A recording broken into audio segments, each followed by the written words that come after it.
Volkswagen routon oil light reset. I'm gonna put the key in on position. When your oil change pop up,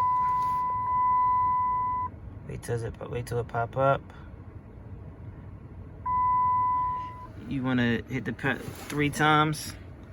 1, 2, 3. You wanna wait a second or 2. Then you wanna turn the key off. Take it out. Okay. Wait a couple seconds.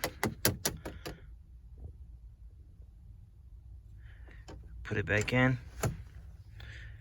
Turn it on. See, it will not pop up again.